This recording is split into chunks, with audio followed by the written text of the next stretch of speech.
Hello guys, welcome to my channel. दोस्तों, आज की वीडियो में सीजीएल एग्जाम 2023 टीयर 1 के 24 जुलाई में पूछे गए शिफ्ट नंबर 2 का हम लोग मैथ सॉल्यूशन करने वाले हैं। जैसा कि आपको पता है कि हम लोग सीरीज चला रहे हैं प्रीवियस ईयर क्वेश्चन पेपर का सॉल्यूशन का। तो उस सीरीज में ये हमारा सेट नंबर 26 होगा आई थिंक। बाकी आप देख लीजिएगा एक बार। टोटल शिफ्ट की संख्या कितनी थी? 39 शिफ्ट। तो हम लोग 39 सेट तक जाएंगे। तो ये हमारा सेट नंबर 26 है। तो चलिए शुरुआत करते हैं मैथ्स क्वेश्चन का। चलते हैं हम लोग मैथ्स क्वेश्चन की तरफ, आगे बढ़ते हैं। ठीक है, पहला सवाल आपके सामने आ चुका है। आप देख सकते हैं पहला सवाल ये बोलता है कि एक बेईमान दुकानदार बाजरे को 20 रुपए प्रति केजी के भाव पर बेचता है, जिससे उसने 16 रुपए प्रति केजी के भाव से खरीदा है। यानी मैं कह सकता हूँ कि सीपी और एसपी की अगर बात करूं मैं, तो आप मुझे बता दो कि कितने का प्रॉफिट और कितने का, सॉरी, सीपी अगर 16 है तो एसपी कितना हो जाएगा? 20। मतलब मैं कह सकता हूँ कि 4:5 ये सीपी और एसपी का बात है। ठीक है, लेकिन इसके साथ एक और बात कह रहा है कि 1000 ग्राम के बदले इसने 800 ग्राम दे रहा है, तो उसका वास्तविक लाभ परसेंट ज्ञात कीजिए। अगर इस तरीके से देखा जाए तो लाभ परसेंट कितना है? 25%। ठीक है, लेकिन ये वास्तविक लाभ तो नहीं है, क्योंकि लाभ कमाने के लिए इसने 1000 ग्राम के बदले 800 ग्राम का यूज किया है। मतलब इसका हम कैसे इस्तेमाल कर सकते हैं? आप देखिए, हमने ये बोला कि 25% लाभ का मतलब हुआ कि 4 की वस्तु को इसने बोला कि हम 5 में सेल करें। लेकिन नहीं, आप याद रखो कि 1000 के बदले इसने 800 ग्राम का इस्तेमाल किया है। अब काट के आप रेशियो निकाल दो। इस तरीके से जो आंसर आएगा वो बिल्कुल सही आंसर आने वाला है। आप देख सकते हैं 4 5 से कट जाएगा ये, तो 4 चौका 16 बन जाएगा 25। यानी 16 की वस्तु को बेचा है 25 में, प्रॉफिट हो जाएगा 9 का। Base value 16 into 100। आप गुणा करो, ये कट जाएगा 4 से, ये कट जाएगा 25 से। 25 गुणा 9 यानी कि 225/4, और इसी को बोलते हैं 56.25%। यानी दुनिया के सामने वो सिर्फ 25% कमा रहा है, लेकिन एक्चुअल लाभ उसका कितना है? 56.25%। क्योंकि वो 1000 ग्राम के बदले 800 ग्राम के बाट का इस्तेमाल कर रहा है। बढ़िया सवाल से शुरुआत हम लोग कर चुके हैं। बढ़ते हैं अगले सवाल की तरफ। क्वेश्चन नंबर 2 क्या बोलता है, देखिए। दो उम्मीदवार के बीच एक चुनाव होता है, और जो लिस्ट में 10% मतदाताओं ने अपना मत नहीं डाला है, मतलब अगर मैं ये बोलूं कि टोटल लिस्ट में अगर 100% लोग हैं, तो 10% लोगों ने वोट नहीं डाला है, जबकि डाले गए मतों में से 10% मत को अवैध कर दिए गए। मतलब हम बोलूं कितना वोट पड़ा है, तो वोट पड़ गया 90%। इसका 10% वैलिड नहीं हुआ, इनवैलिड हो गया। तो मैं बोलूंगा वैलिड वोट कितना है? वैलिड। इसका 10% अब कम कर दें, 9 कम करेंगे, यानी कि 81% क्या है? वैलिड वोट्स हैं। जीतने वाले उम्मीदवारों को जीतने वाले उम्मीदवार को वैध मतों के, ये कितना लिखा हुआ भाई? पता नहीं ओवरलैप क्यों हो जाता है एडिट करते समय। 1 मिनट होल्ड करना, मैं देख लेता हूँ फोन में। शिफ्ट नंबर 2 है ना? 24 जुलाई, राइट? ओके, क्वेश्चन नंबर 2, इसमें लिखा हुआ जीतने वाले उम्मीदवार को वैध मत के 56%। ये कितना है भाई? ये 56% मत मिलता है जीतने वाले को, और वह इतने मतों के अंतर से चुनाव जीत गया। तो आप मुझे बताओ, अगर इस 81 को हम थोड़ी देर के लिए मान लेते हैं कि 100% के बराबर है, तो अगर 56% मिला है जीतने वाले को, तो कह सकते हैं कि 44% मिला होगा हारने वाले को। बोलिए ना। और इसका अंतर कितना दे रखा है? 1458। मतलब मैं कहूँ कि 1458 जो है, ये 56 और 44 यानी कि 12 का अंतर है। मुझे निकालना है 100 की वैल्यू। ठीक है, तो आप याद रखो, मतदाता सूची में नामांकित मतदाताओं की कुल संख्या क्या है, यानी लिस्ट का संख्या निकालना है आपको। तो मुझे याद आया कि ये हमने 100 तो मान लिया था, किसको? 81% को, यानी ये 81 के बराबर है। मुझे एक्चुअल वाला 100 निकालना, मतलब फिर से आप 100 से मल्टीप्लाई कर दो। This is the required answer. आप जो गुना भाग करोगे, जो आंसर आएगा, ये इसका रियल आंसर होगा। आओ जरा काटते हैं, देखते हैं कैसे कटेगा। तो 9 5 13 5, 9 से कट रहा है। 9 9 9 जा, और ये 9 से एक बार में 5 5 9 छक 54, और ये 2। ठीक है, फिर कटेगा क्या? 6 2 8 1 9, फिर से कट रहा है, तो 9 से काट लो। 9 एकम 9, 7 2 9 8 72, ठीक है, 6 से 2 बार में, 6 से 3 बार में, यानी ये बनेगा 30,000 और बटा 2 यानी कि 15,000 टोटल वोट्स लिस्ट में थे। टोटल वोट्स नहीं, इतने मतदाता लोग थे, ठीक है, तो इसको वोट नहीं बोलेंगे, इतने पीपल वोट देने वाले थे जिसमें से 10% लोगों ने वोट दिया ही नहीं। टोटल इतना लोग थे, पीपल्स नहीं होगा क्योंकि पीपल ही होगा। ठीक है, आगे बढ़ते हैं। क्वेश्चन नंबर 3 आता है, क्या बोलते हैं सवाल में कि आरती के बारे में कह रहा है कि 10 घंटे में 85 पेज टाइप कर सकती है। आरती और बीना मिलकर 40 घंटे में 500 पेज टाइप कर सकती है, तो बीना 40 पेज टाइप करने में कितना समय लेगी? तो आप देखो, आरती के बारे में कह रहा है कि 10 घंटे में 85। आपको ये फॉर्मूला तो पता है ना, कैसे लिखते हैं हम लोग, M1 D1 H1/W1 is equal to M2 D2 H2/W2 होता है ना। नीचे वर्क दिखाते हैं, ये हमारा आर है, ये हमारा डेज है और ये नंबर ऑफ मेन है, वट एवर। तो ये आरती के बारे में कह रहा था। अगर हम बोले आरती और बीना यानी A प्लस B की अगर तुम बात करोगे तो 40 घंटे में 500 पेज है ना। हाँ बिल्कुल ठीक। तो आपसे पूछ रहा है बीना का 40 पेज टाइप करने, पहले हम रेशियो निकाल लेते हैं। काटो जरा, कैसे कटेगा? तो 10 से कटेगा ये 4 बार में, ठीक है, ये 5 से काटो 17 बार में, ये 5 से काटो तो 100 बार में कट जाएगा। ये 40 से कटेगा 25 बार में 4 से, यानी मैं कह सकता हूं कि A/17 A प्लस B बटा 25। ठीक है, यानी तुम कह सकते हो कि ये तुम्हारा रेशियो है। नहीं कह सकते हो। 25A अगर ऐसे लिखा हुआ डिवीजन में, तो आप इसका अगर एफिशिएंसी निकालने की कोशिश करें, क्योंकि अगर डिवीजन में तो मैं क्या बोलूंगा, 17:25, ये इसका क्या एफिशिएंसी का रेशियो है। तो अगर A का 17 है तो मैं B फॉर बीना का निकाल सकता हूँ 25 माइनस 17 यानी कि 8 के बराबर। 8 के बराबर। अब मुझे एक बात बताइए, अगर मैं किसी एक को लेके चलूं, A का मतलब होता है 17 इंटू 10/85। आपसे पूछ रहा है कि बीना 40 पेज टाइप करेगी, यानी B इंटू 40। ठीक है, तो B मेरा आया कितना है, हम वो पटक देते हैं डायरेक्ट। तो B मेरा आया कितना है बताओ? B आया है 8 के बराबर, तो 8 इंटू 40, सॉरी ये 40 पेज है, मुझसे गलती हो गई। ठीक है, क्या कह रहा है फिर से पढ़ लेता हूँ कि बीना जो है 40 पेज टाइप करने में कितना समय लेगी। तो बीना का इफिशियंसी 8, 40 पेज टाइप करेगी, समय का मतलब यहाँ पे टी लगा दो। अब सही लिखा हूं मैं, ठीक है। तो अब जरा देखो आप, 17×5 = 85 और 5 × 2 = 10, 8×5 = 40। टी निकालने के लिए आप क्रॉस मल्टीप्लाई करो, टी का मतलब कितना हो जाएगा, 5 × 2 = 10 इंटू आवर।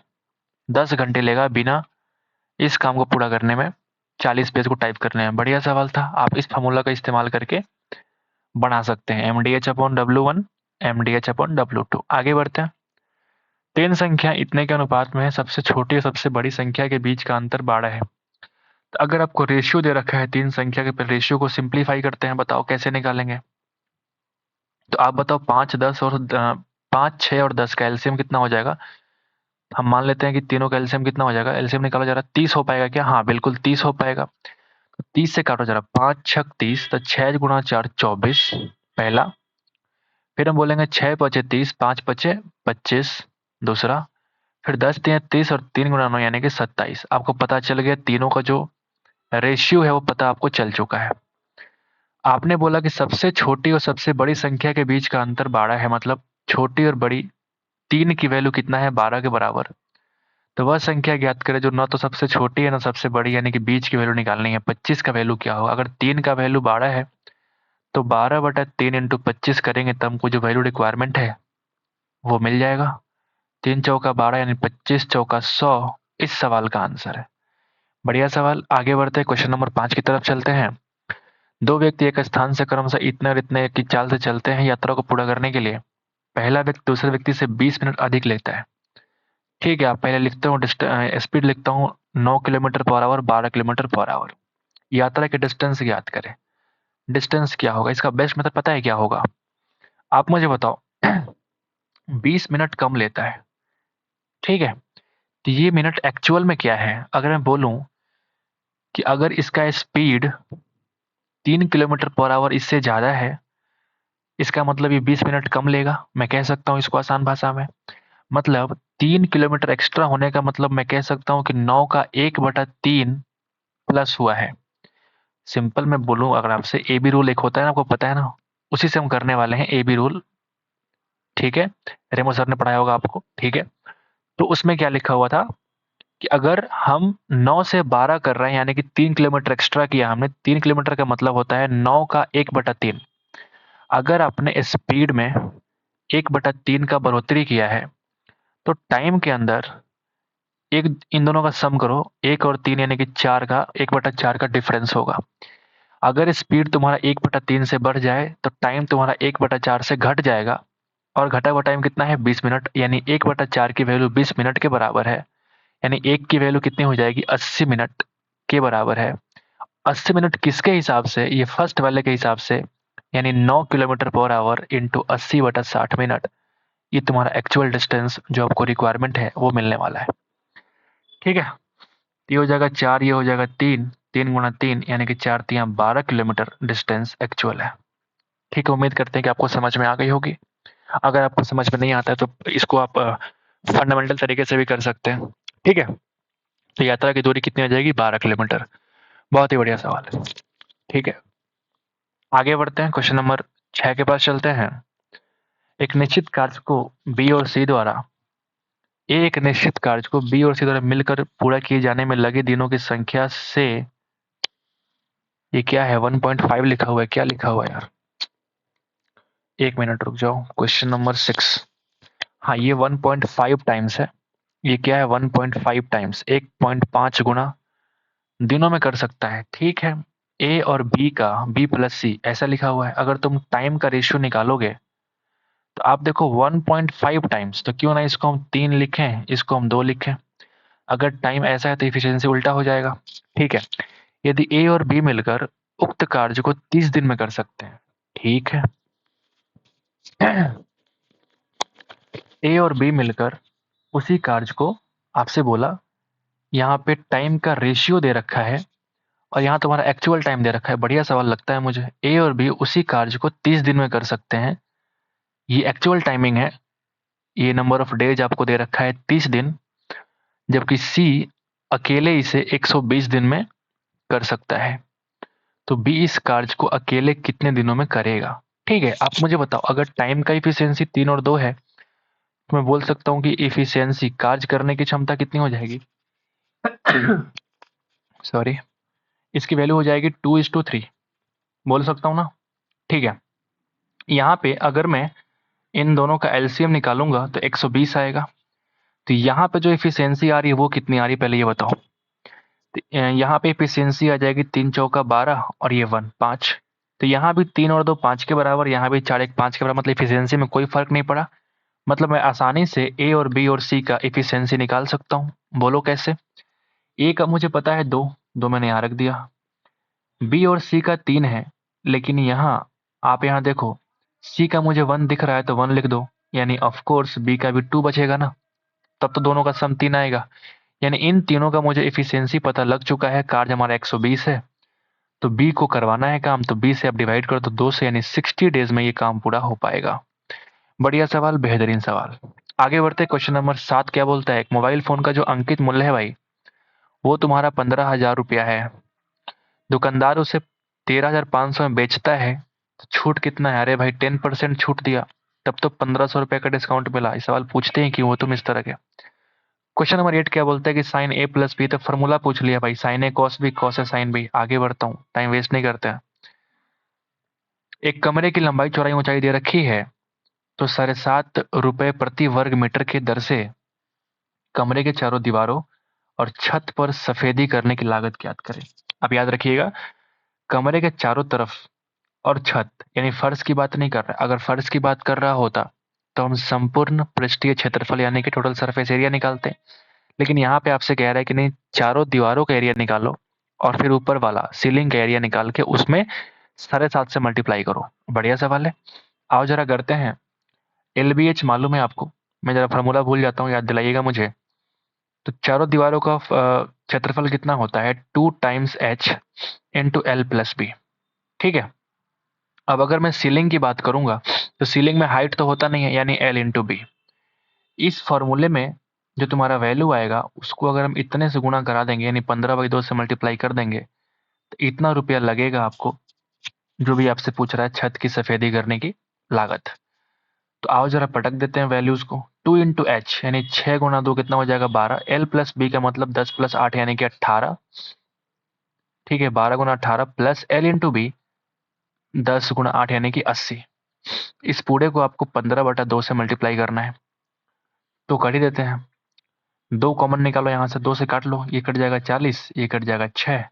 तो आप जरा देखोगे 108 और 40 148 इंटू 15, आप गुणा करो, सवाल का आंसर ले लो। ठीक है, अगर ये 150 होता, मुझे बताओ, मैं फास्टली कैसा सोचता हूँ, अगर ये 150 होता तो 15 × 15 225 और 0 इतना होता। लेकिन आप मुझे एक बात बताओ, ये 150 नहीं बोले कि 148 है, यानी 2 कम था ना, तो 15 × 2 = 30 आप कम कर दो इसमें से, यानी 2220 इसका मल्टीप्लीकेशन होने वाला है। इस तरीके से हम फास्टली गुणा कर पाते हैं, तो आप भी अगर सीखे तो बढ़िया है। ठीक है, अब मैं 15 को मल्टीप्लाई करूंगा, गुणा करूंगा, ऐसे नहीं कर पाऊंगा, मैं फास्टली करता हूँ फटाफट चीजें। ठीक है, और भी तरीके हैं। अगर 15 को मैं 100 से मल्टीप्लाई करता तो 1500 होता, 50 से करता तो 750 होता, यानी 2250, और 2 15 बार को मैं कम कर देता, यानी 2220। इस सवाल का आंसर मल्टीप्लीकेशन फास्ट ले जाता। आगे बढ़ते, क्वेश्चन नंबर 10 क्या बोलता है कि आपको इसकी वैल्यू निकालनी है। ठीक है, ये वैल्यू निकालो जरा, कैसे निकाल पाएंगे अगर इसके माध्यम से हम आगे बढ़े। हमेशा ये ट्रेडिशनल सवाल है, x³ + 1/x³ ऐसे निकालेंगे, इसका क्यूब करके आप 3 गुना इसी को कम कर दो, तो क्यूब करो आप। मैं लिखता हूं एक बार, 2√2 का क्यूब माइनस 3 × 2√2। लिखने से मुझे फायदा क्या होता है ना, कि ये मुझे कॉमन निकालना आसान लगता है मुझे। तो आप 2√2 को कॉमन निकाल लो, तो आप देखोगे 2 दूना 4, 2 दूना 2, यानी 8 - 3 यानी कि सिर्फ 5 बचेगा, यानी 10√2 इसकी वैल्यू आ गई। अब इसी का तुम्हें स्क्वायर कर लो, यानी x की पावर 6 प्लस 1/x की पावर 6 निकालने के लिए इसका स्क्वायर करके -2 करो, तो 100 × 2 200 -2 यानी कि 198 इस सवाल का आंसर है। बढ़िया सवाल, हमने क्यूब करके स्क्वायर किया, आप स्क्वायर करके भी क्यूब कर सकते हैं, बात तो एक ही है, आंसर तो एक ही है। इसकी वैल्यू क्या होगी, इन दोनों का गुना करोगे तो 1 आएगा, इन दोनों का गुना करोगे तो 1 आएगा, 1 × 1 × 1 1 इस सवाल का आंसर है। टाइम वेस्ट नहीं करते, आगे बढ़ते हैं। आपने बोला क्वेश्चन नंबर 12, सॉरी थोड़े सर्दी हो गए। ठीक है, 4225 मीटर की एक वृत्ताकार दौड़ में, अच्छा एक वृत्ताकार की बात करते हैं, एक वृत्ताकार ऐसे कुछ है। ठीक है, एक वृत्ताकार है, तो मैं मान लेता हूं कि 4225 मीटर का एक वृत्ताकार दौर में एक्स और वाई एक ही बिंदु से, मान लो पॉइंट कोई ये है, एक ही समय में 54 किलोमीटर पर आवर और 63 किलोमीटर पर आवर की चाल से दौड़ना आरंभ करते हैं। विपरीत दिशा में दौड़ रहे हैं, तो ट्रैक पर फिर से कब मिलेंगे। तो आसान सवाल है, आप देखो जरा, विपरीत दिशा में दौड़ा दो इन दोनों को। एक की स्पीड है 54 किलोमीटर पर आवर और एक की स्पीड है 63 किलोमीटर पर आवर। होगा ना, जब डिफरेंट दिशाओं में जाएंगे तो रिलेटिव स्पीड कितना हो जाएगा, दोनों का सम 117 किलोमीटर पर आवर। बोलिए ना। अब चूंकि आंसर देखा हमने सेकंड में, मतलब इसको हम कन्वर्ट कर देते हैं कितने से, 117 × 5/18, तो 9 × 2, और ये 9 से कट जाएगा 13 बार में, यानी 65/2 मीटर पर सेकेंड। अब मुझे एक बात बताओ, आपको निकालना है टाइम टू मीट, तो distance upon relative speed, distance है कितना 4225 मीटर अपॉन 65, और 2 को भेज दो फिर से ऊपर, यानी मीटर पर सेकंड, सेकंड को भेज दो ऊपर। आओ जरा काट पीट करते हैं, इससे ये खत्म, 13 × 25 = 65 कटना चाहिए पूरा, तब तो आंसर आएगा। 13 3 39, 3 2, 13 2 26, 13 × 25 = 65 कट गया आसानी से। 5 से काटो, 5 × 6 = 30 और ये 5, 65 × 2 यानी कि 130 सेकेंड लगेगा उनको दोबारा कहीं जाकर के, जब मुलाकात होगी इनकी। ऑफकोर्स इसकी स्पीड ज्यादा था, पहले ये बीच वाला पार करेगा, कहीं इस पॉइंट पे जाकर के इनकी मुलाकात होगी, एम पर मुलाकात, तो उस समय पे 130 सेकंड बीत गया होगा। आगे बढ़ते हैं, 800 मीटर की एक राशि पर 6 वर्षों में इतना के ब्याज दर से एसआई, यानी 800 रुपए की राशि पर 6 वर्षों में 5.5% की दर से जो एसआई होगा वो इक्वल होगा, मुझे ऐसा लग रहा है कि यही सवाल है, 600 रुपए की राशि पर 4% की दर से निश्चित समयावधि में, टाइम नहीं पता आपको, बाई 100 इसका SI बराबर है। तो आपको समय अवधि ज्ञात करना है, आपको टाइम ज्ञात करना है। तो आप नहीं निकाल पाएंगे क्या? इससे आसान कोई सवाल थोड़ी होता है। आओ जरा काटते हैं, 100 से 100 खत्म, ये 3 बार में कट जाएगा, ये 4 बार में कट जाएगा, ठीक है। फिर जो 4 बचेगा, ये 4 से ये वाला 4 खत्म हो जाएगा, और ये 3 से फिर से ये 2 बार में कट जाएगा, यानी 2 से फिर ये कट जाएगा, यानी 11। टाइम का वैल्यू कितना आ गया? 11 ईयर्स। एक ही बार में काट पीट के आंसर आ गया, ठीक है। इस व्यंजक को सरल कीजिए, बहुत ही बढ़िया सवाल, सरल कीजिए। तो हम एक काम करते हैं, क्यों ना इस वैल्यू में x की वैल्यू कुछ रख देते हैं। अगर हम x की वैल्यू कुछ रख दें, आप मुझे बताओ क्या हम x की वैल्यू को 0 रखें? 0 रखने से क्या मेरा सारा वैल्यू अलग अलग होगा? बिल्कुल होगा। हम एक काम करते हैं, पुट कर देते हैं, कुछ भी नहीं सोचना है, x को 0 पटक दीजिए। इससे फायदा क्या होगा? ये भी एक डिफरेंट वैल्यू आएगा, यानी कि x 0 रखने पे कितना हो जाएगा? ये आ जाएगा -3, ये आ जाएगा 0, ये आ जाएगा 0 + 1 यानी कि 1, और ये वैल्यू आ जाएगा 4, यानी कि चारों के चारों ऑप्शन क्या हो गए? डिफरेंट हो गए। आओ जरा क्वेश्चन चेक कर लेते हैं। अगर मैंने 0 पटक दिया यहाँ पे, तो ये 0 हो गया, ये भी 0 हो गया, ये भी 0 हो गया, ठीक है। तो 1 का स्क्वायर 1 माइनस -3, और फिर कितना हो जाएगा बताओ? कुछ गड़बड़ किया क्या मैं? ये तो मल्टीप्लिकेशन में है ना, ठीक है। ये देखो, ये मल्टीप्लिकेशन, दोनों मल्टीप्लिकेशन में है, तो माइनस बाहर है और 3 आ गया इधर, और फिर इधर कितना आ जाएगा? -1, ठीक है। तो 1 - 3 इंटू -1 कितना हो जाएगा? -3, यानी 1 + 3, इसकी वैल्यू कितनी आ जाएगी? 4। इस ऑप्शन में 4 किसका वैल्यू है? Option number 4। तो only answer is option number 4। आगे बढ़े, अगर इसका ऑप्शन मैच करता तो हम कुछ और वैल्यू पुटिंग कर लेते। एक पाइप किसी टंकी को 30 घंटे में भर सकता है। मैंने बोला कि एक भरने वाला पाइप है, 30 घंटा लेता है, 30 घंटा भरने वाला। तली में रिसाव होने के कारण ये कितना घंटा हो गया भाई? फिर से मुझे चेक करना पड़ेगा, एक बार 50 घंटा लिखा हुआ है शायद। Question number 15। हाँ, यह 50 घंटे में भर जाती है। ये जो वैल्यू है कितना है? 50 घंटा है। यानी रिसाव है, इसका मतलब वो भी एक पानी को निकालने वाला टंकी है। यानी मैं कह सकता हूँ दोनों को अगर दोनों साथ मिला दें तो 30 घंटा ना बल्कि 50 घंटा लगता है। बोली ना, मैं कह सकता हूँ। यानी जो बी है वो तुम्हारा निकालने वाली पाइप है, और ए जो है वो भरने वाला पाइप है। आप मुझे बताओ, ये तुम्हारा घंटे की बात कर रहा है, मतलब ये टाइम का तुम्हारा एक्चुअल टाइम दे रखा है। तो इन दोनों का एलसीएम कितना हो जाएगा? 150 हो जाएगा। अगर मैं इन दोनों की एफिशिएंसी निकालूं तो आप बताओ कितना हो जाएगा? 3 × 5 = 150, 30 × 5 = 150, और 50 × 3। ये दोनों का सम 3 क्यों आया? क्योंकि बी की वैल्यू नेगेटिव थी, यानी कि -2 था। तब तो 5 और -2 मिलकर 3 बनाएगा, ठीक है। तो आपसे क्या पूछा? पूरी तरह से टंकी अगर भरी हो तो खाली करने में रिसाव को कितना वक्त लगेगा? काम है 150, निकालेगा 2 के स्पीड से, यानी 75 घंटा में ये काम को पूरा कर पाएगा। वो रिसाव वाला नल जो है उसको निकाल पाएगा। नंबर 16, 2, 3, 5, 6, 9 और 18 से विभाज्य सबसे छोटी संख्या ज्ञात करिए जो कि एक पूर्ण वर्ग है। अरे भाई ठीक है, आप इनका एलसीएम निकाल दो, फिर छोटे कोई ऐसे संख्या ढूंढो जिससे गुणा करने पे क्या हो जाए? एक पूर्ण वर्ग बन जाए, ठीक है। पहले हम एलसीएम निकाल लेते हैं। ये छोटे छोटे सवाल पूछ देते हैं कभी कभी, गलतियां भी इसमें हो जाती है, हो सकता है मुझसे भी हो जाए। आओ जरा कर लेते हैं। 2 से किया हमने तो 1, 3, 5, 3, 9, फिर 9, ठीक है। अब 2 वाला संख्या खत्म हो गया। 3 देखो, ये सारा वैल्यू 1 हो जाएगा। 1, 1, 5, 1, 3 और ये 3। फिर हम 3 से कर सकते हैं तो सिर्फ 5 बचेगा नीचे, है ना। तो एलसीएम कितना आ गया? तो 3 और 3 और 5, और तो आप देखेंगे एलसीएम कितना आ गया? 3 × 3, फिर 2 और गुणा 5। तो आप मुझे बताओ, पूर्ण वर्ग होने के लिए दो दो का सेट चाहिए हमको, यानी ये 2 का सेट मुझे मिल चुका है। अगर एक और 2 लगा दूं, ठीक है, और एक और 5 लगा दूं, तो क्या हो जाएगा? ये हमारा एक पूर्ण वर्ग बनेगा। यानी एलसीएम नहीं चाहिए था हमको, एलसीएम चाहिए था लेकिन एक पूर्ण वर्ग चाहिए हमको। तो हम 10 से गुणा कर देंगे। तो पहले कितना था बताओ? 5 × 10 और गुणा 9, पहले 90 था, अब 10 से गुणा कर दिए तो कितना हो जाएगा? 900। इस सवाल का आंसर है। ठीक ठाक सवाल, इजी सवाल। आगे बढ़ते हैं। 15 और 13 त्रिज्या वाले दो वृत्तों के वनिष्ठ जीवा की लंबाई कितनी होगी जिनके केंद्र के बीच की दूरी 14 है, ठीक है। तो आप मुझे बताओ, अगर 15 सेंटीमीटर अगर त्रिज्या है और 13 सेंटीमीटर त्रिज्या है, उन दोनों के बीच का अगर दूरी अगर कितना है 14 है, तो ये कैसे पॉसिबल है आप मुझे बताओ। देखता हूँ मैं ज़रा, ऐसे कर पाऊंगा क्या? आप बताओ, दोनों के बीच की दूरी 14 है। खैर क्या फ़र्क पड़ता है, कैसे भी बनाते हैं ज़रा, ठीक है ना? कैसे भी बनाने की कोशिश करते हैं। आंसर से मतलब मुझे, अगर मैं यहाँ लगा दूँ एक सेंटर, यहाँ एक सेंटर लगा दूँ।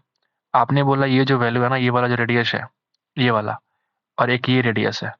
इसकी वैल्यू है 15, इसकी वैल्यू है 13। इन दोनों के केंद्रों के बीच की दूरी कितनी है? 14। यानी इसको मिलाएंगे अगर यहाँ से,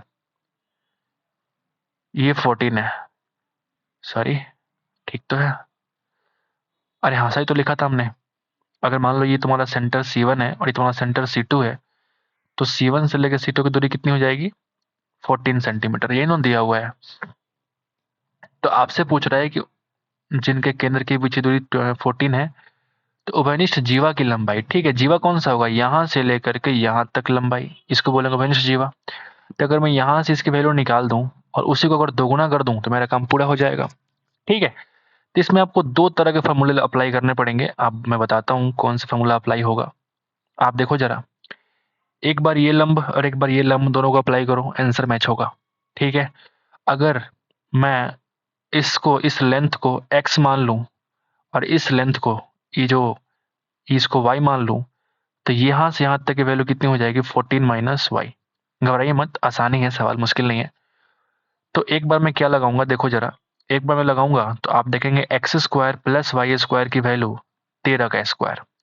अगर मैं इस ट्रेंगल की बात करूं, तो यहाँ बन जाएगा x square plus 14 minus y का स्क्वायर इज इक्वल टू 15 का स्क्वायर। क्लियर है? मैं क्या करूंगा, सबको माइनस कर दूंगा, क्योंकि मेरा x तो कट जाएगा इससे आसानी से, x x कट गया। अब यहाँ देखेंगे आप, y से y कट जाएगा, तो बचेगा क्या? 14 का स्क्वायर 256 माइनस 28y था माइनस में, तो आप देख सकते हैं मैंने कुछ गड़बड़ तो नहीं किया, नहीं बिल्कुल नहीं। ठीक है, तो प्लस 256 को माइनस से मल्टीप्लाई करूंगा तो माइनस 256 हो जाएगा, और ये हो जाएगा माइनस 28y, माइनस से मल्टीप्लाई किया तो प्लस हो जाएगा 28y। I think I am right. और ये हो जाएगा 169, और ये हो जाएगा 225, और ये माइनस में डिफरेंस कितना हो जाएगा? तो ये हो जाएगा 31 प्लस 25, यानी कि 3 2 5 56, 56 आ जाएगा माइनस में। क्लियर है? यानी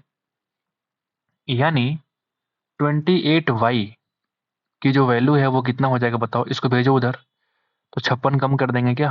प्लस में कितना आ जाएगा? 200। प्लस में कितना आ जाएगा? 200। क्या मैं सही कर रहा हूँ?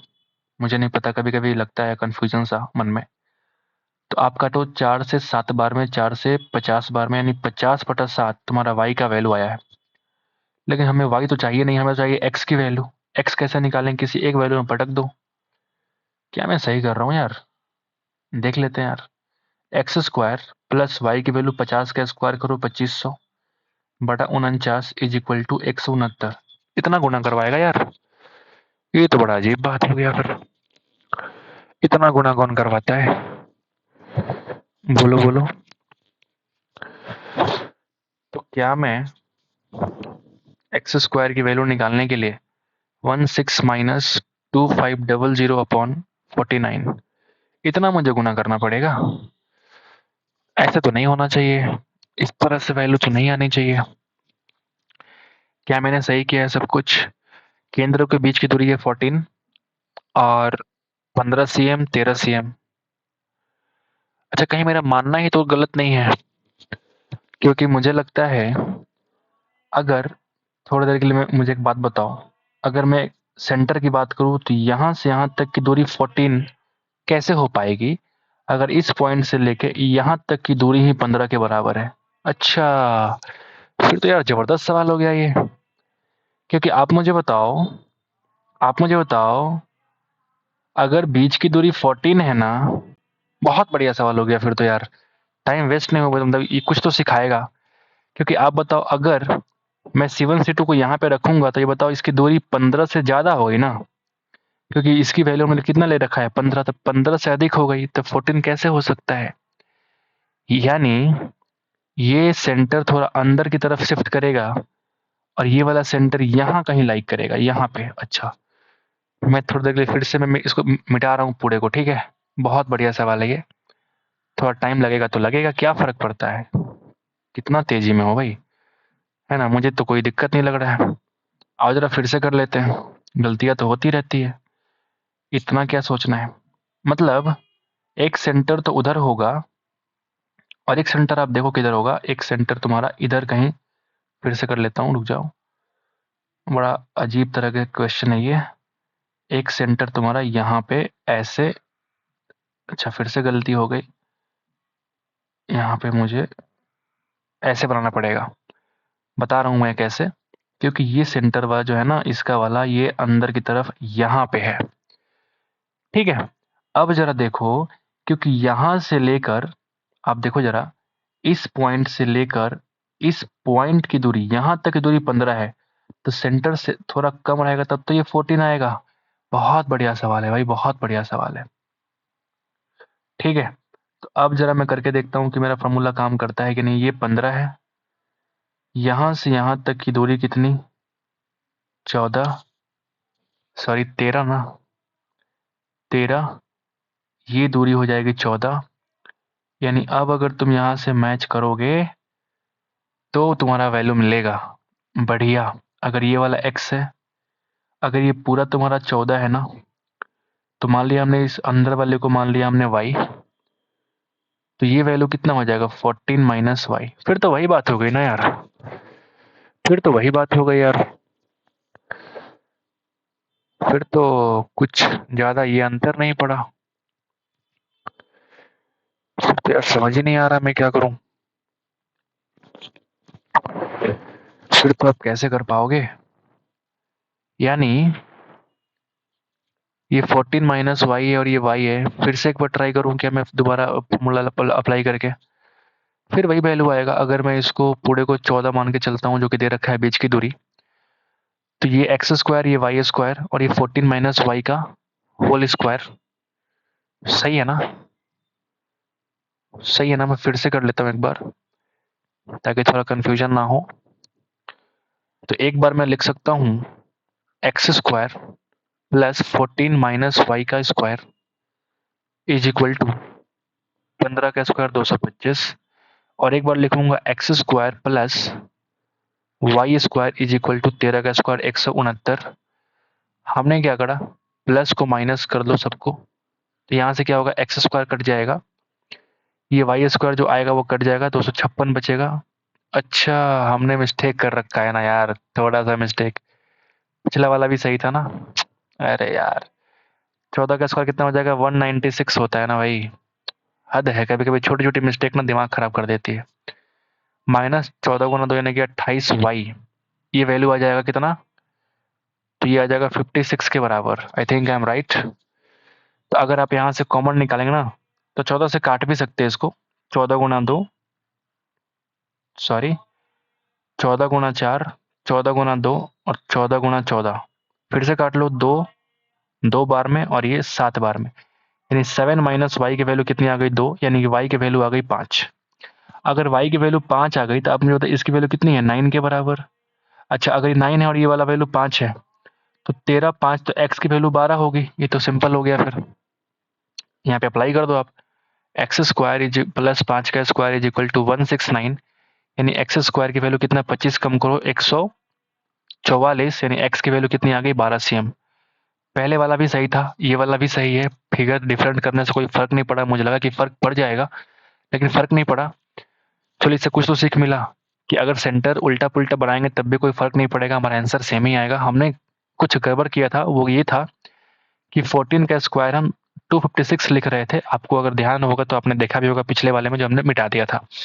तो उम्मीद करते हैं कि बढ़िया सवाल है। आगे बढ़ते हैं क्वेश्चन नंबर 18 की तरफ। एक सवाल ने 5 मिनट वेस्ट कर दिया, कोई बात नहीं, कोई बात नहीं।